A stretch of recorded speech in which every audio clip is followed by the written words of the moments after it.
गोदान बोसोरनि गासैसिमबो खुलुमनाय अननाय मोजां मोननाय जासिहरबाय। बे गोदान बोसोराव 2022 मायथाइयाव जाहाथे जोंनि बर' हारिया मोजां मोजां खामानि मावनो हायो, मोजां मोजां थांखि लानो हायो, बेखौनो आं आनान गसाइनि सेराव आरज गाबबाय।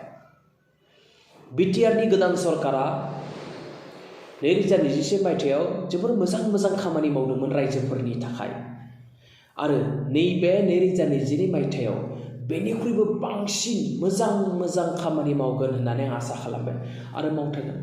प्रमद बर' सारनि दैदेननाय जा गोदान सरकार बे जोबोर मोजां मोजां खामानि मावगोन।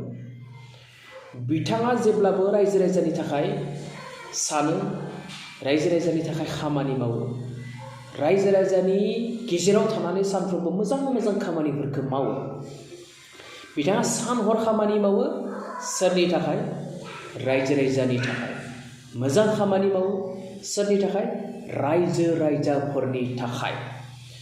जों गासैबो बर' फिसाफ्रा प्रमद बर' सारखौ मदद खालामनांगोन, प्रमद बर' सारनो अननाय होनांगोन, प्रमद बर' सारखौ गोसो मेलेजों खामानि मावनो थाखाय स्कप होनांगोन।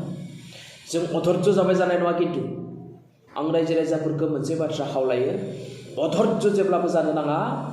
मोनफ्रोमबो खामानिया मोनसे मोनसे जालांबाय थागोन। बिटिआरनि मोनफ्रोमबो दफा, एनडिएफबिनि समस्या, रायजो राजानि समस्या, मोनफ्रोमबो समस्या मोनसेनि उनाव मोनसे जालांबाय थागोन। बिटिआरनि मोनफ्रोमबो दफाफोरा मोनसेनि उनाव मोनसे जाफुंबाय थागोन। नाथाय धैर्य नांगोन। अधैर्यबा जानाय नङा। खिन्थु रायजोफोर अधैर्यबा मोनबो खामानिया जाफुङा। बेनिखायनो जोङो गोसो मेलेमजों इउपिपिएलनि एमएलए, एमसिएलए, एम आरो बिटिआरनि चिफखौ थान्दा माइन्डजों खामानि मावनो होनांगोन, स्कप होनांगोन। अधर्जब्ला जाया। आं गुरै खावलायबाय गासैखौबो। बास।